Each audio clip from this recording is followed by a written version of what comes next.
valley, and the back was bent over, and they named it the Neanderthal man. It was quite obviously a human, but the back was curved.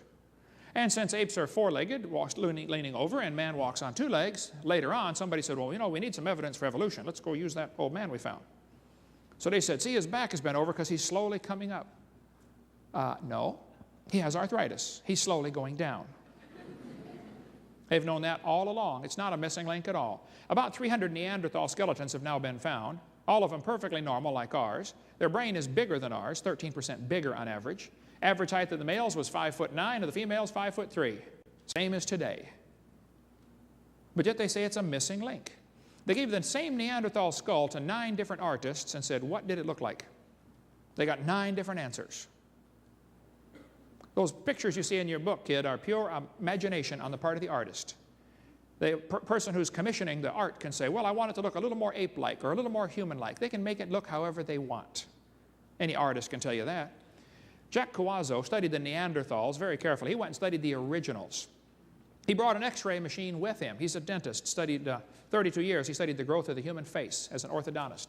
You know, when you put braces on a kid who's 12 years old, it'd be nice to know what his face is going to look like when he's 40 to make sure the teeth still work. You don't want to arrange them so they look good when he's 12 and look bad when he's 40, right?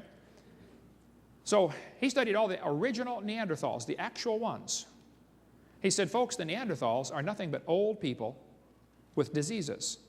See, before the flood, they lived to be over 900. After the flood, they still lived to be 400 years old. And then 200, and then 100. Well, the bones of your face never stop growing. Cawazzo's got an excellent book on that and videotapes on this topic. The bones of your eyebrow ridge grow all your life. You don't notice it till you get to be 70 or 80 or 90 or 100 years old, but they start to stick out. A person that lived to be 200 or 300 would have big eyebrow ridges.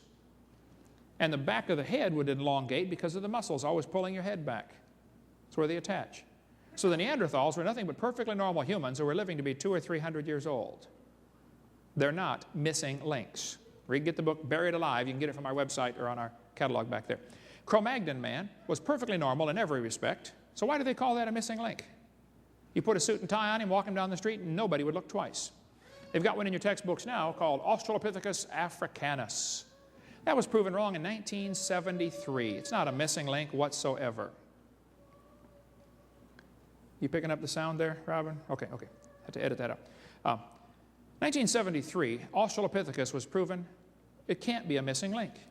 They've got one in your textbooks now called Australopithecus afarensis, better known as Lucy.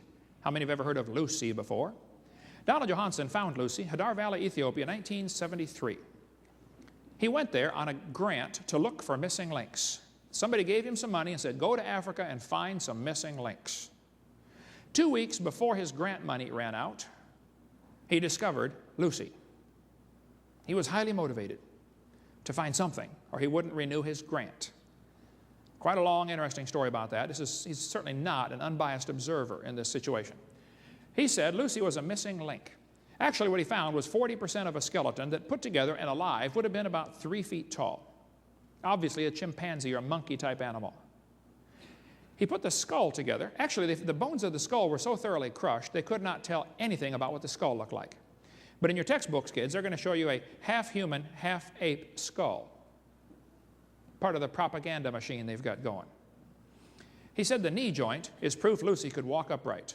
Actually, the knee joint that was labeled Lucy's knee in National Geographic was the one found 1.5 miles away from Lucy, 200 feet deeper in the strata.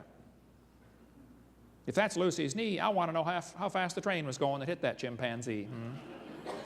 Tom Willis has a great article about the Lucy's knee joint. Go to the website CSAMA, Creation Science Association of Mid-America.org, and get a whole lot more on Lucy's knee joint.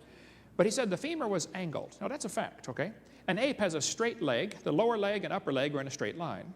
A human leg is not straight. It goes from your foot to your knee and then angles off to the side to your hip, because your hips are wider than your knees. And Lucy's knee was angled. And Donald said, see, that proves she's becoming a human. No, Donald, any monkey with tree climbing capability, tree climbing monkeys have angled femurs. So an angled femur does not prove it's becoming a human. Donald Johanson said the bones of Lucy's knee are slightly bigger than a regular ape. So the bones of a Clydesdale are slightly bigger than a regular horse. That doesn't prove it's becoming a truck. All he found was a heavy-duty chimpanzee, that's all. And there are big horses and little horses today, folks. The St. Louis Zoo put human feet on their Lucy display. Not one single foot bone was found. Every other Australopithecine that has been found, and several have been found, all of them had curled toes. They call them a knuckle walker. You know, chimpanzees don't walk flat on their feet. They walk on their knuckles because their foot's designed like your hand for grabbing a tree branch. And so they curl their toes under. They call them knuckle walkers. One of the professors in Washington University in St. Louis, where the St. Louis Zoo has this display up, he said this statue is a complete misrepresentation. I like to use simple words. They spoke with great plainness of speech, the Bible says. I think it's a lie is a better word there. The zoo director said, zoo officials have no plans to knuckle under. Ha ha, real punny. He said, we cannot be updating every exhibit based on every new piece of evidence. We look at the overall exhibit and the impression it creates. We think the overall impression this exhibit creates is correct. Well now, Bruce, do you mean you would lie to kids that come through your zoo just to give an impression across that you've got evidence for evolution? Yes, they would, and they do. Lucy is not a missing link. In Africa, in some ash, layer of hardened volcanic ash, they found perfectly normal human footprints. Perfectly normal human. But the ash had already been dated at 3.75 million years old. They said, well, it can't be human. Russell Tuttle, University of Chicago, studied 70 people that go barefoot all their life. They never wear shoes. He looked at their footprints that they left in the ash and in the mud. He tried them in all sorts of things. And he said the footprints of these people alive today are exactly like the ones found in the ash in Laetoli. Then he said, if the footprints were not known to be so old, we would readily conclude that they were made by a member of our own genus. In other words, if we didn't know better, we'd think they were human. You know, folks, if you find normal human footprints in the ash, what should you conclude? A human walked there. I don't have a problem with that. And National Geographic, Mary Leakey said the form of his foot was exactly the same as ours. Weight-bearing pressure patterns in the prints resemble human ones. Footprints so very much like our own. Well, maybe a human made them. But see, it's too old. This is where an example where the evolutionary theory is a hindrance to common sense research. And then in National Geographic, they put dark-skinned, ape-like creatures on top of these footprints. Not one single bone was found. Now, if you found normal human footprints in the ash, why would you put a half-man, half-monkey creature on top? This is for propaganda value, folks. This is not science. And why did they add the toe separation? They did that on purpose, the artist did, to make it look a little more ape-like. See, humans have your big toe lined up with the rest of your toes. Apes have their big toe sticking off to the side. They can grab a tree branch with their foot, with their big toe on one side, other toes on the other side. You can't do that. If you'd like to practice, I suggest you start with a low branch to try it on, okay? Because it's going to be hard. Well, in National Geographic, they put an article about 4 million years of bipedalism, walking on two legs. They show all the missing links, but look what they did with the feet.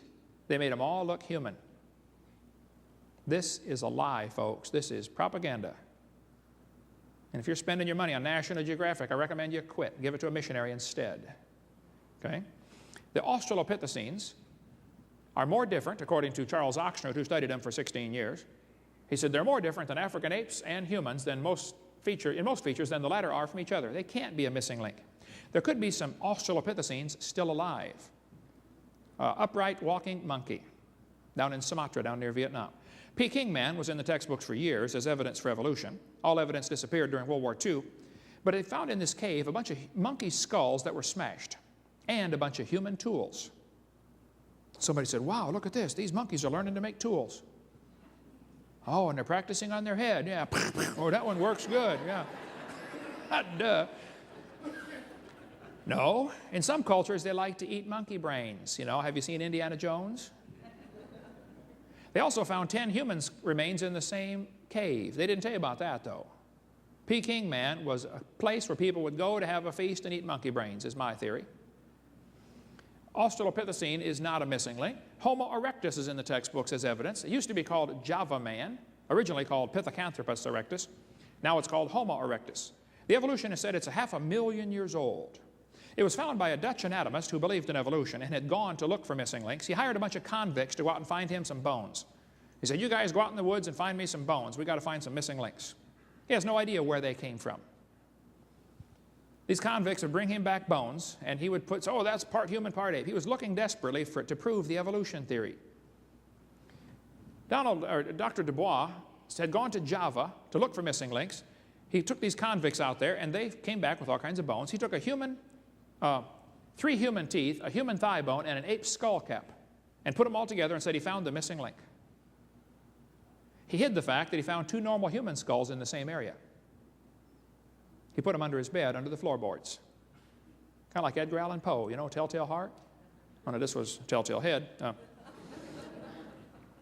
So he lied, all right? There's not enough evidence from fossils to answer when, where, and how Homo sapiens emerged. There's no evidence for human evolution. This guy says, fossil evidence of human evolution is fragmentary and open to various interpretations.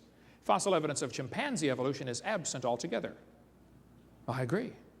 Marvin Lubenow has a great book called Bones of Contention. If you want to study all of the so-called cavemen, that's the one I recommend. Or if you've got a friend going to school being taught anthropology about all the cavemen, if you want to save them from a lot of headache and learning false things, get them this book for a birthday present or something. Excellent gift to give to anybody you know going to college and learning all this junk about man coming from an ape-like ancestor. The only missing link I've been able to find is modern man. Something is missing between his ears. These guys spend all their free time digging in the dirt looking for bones. My dog did the same thing. But we didn't make the taxpayers pay his salary while he did it. Florida has a law that requires textbooks to be accurate. So does California. So does Texas. So does Wisconsin. So does Alabama. Most states have laws requiring textbooks to be accurate. Minnesota has a law that says a teacher shall not deliberately suppress or distort subject matter. Yeah, sure. Hey there, fella, you betcha. Well, here's a textbook used in Minnesota, and it says that all of these ones in the circle here have been proven wrong, but they're still using them as evidence for evolution. They're lying to the kids. And they're used to call modern man Homo sapien. Today they're calling us Homo sapiens sapien. Wow, what does that mean? Well, sapien means wise. So today we're the wise man. That's interesting. You know, the Bible says, professing themselves to be wise, they became fools. Now, if you believe your ancestors were a monkey, you're a fool. There's no question that some of my ancestors probably swung by their necks, but none of them swung by their tails. Yeah. Now look, if you find a fossil in the dirt, all you know is it died.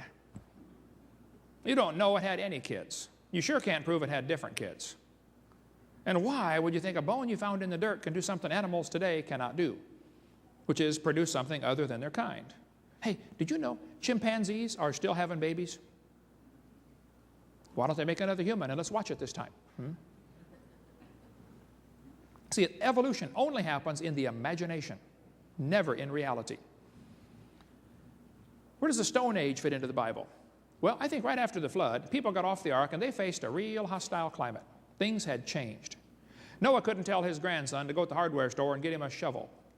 There were no hardware stores. You would have to make stone tools because that you can make pretty quick. It takes a while to dig the iron ore out of the ground and melt it down and make the steel tools. So meanwhile, you're going to starve to death. They probably had a Gilligan's Island situation for the first few generations. Just, you know, a lot of smart folks with not much technology. You'd have to rebuild civilization. So they would make stone tools. And there are cultures today still making stone tools. I think during the time right after the flood, there would be an ice age lasting for several hundred years. We covered that on video 6.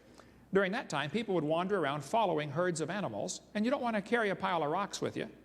So you wait till you catch up with the herd, and then you make your tools right on the spot. You kill the animals and leave the tools behind. You follow the herd someplace else. That way you're not carrying 50 pounds of rocks with you. It's quicker to make a new one after you get there. So a lot of times they find these crude-looking instruments, and they'll say, wow, this is an older society. No, these people are in a bigger hurry. That's what it means. And if they have really neat-looking arrowheads, they probably had more time to sit there and shape them. Nothing to do with intelligence. But not only were the people living longer before the flood, animals were living longer also, and growing much bigger, I believe. This is a hornless rhinoceros, 18 feet tall. Some people say, oh, that's a prehistoric animal. No, there's no such thing as prehistoric. Did you know that word was added to the dictionary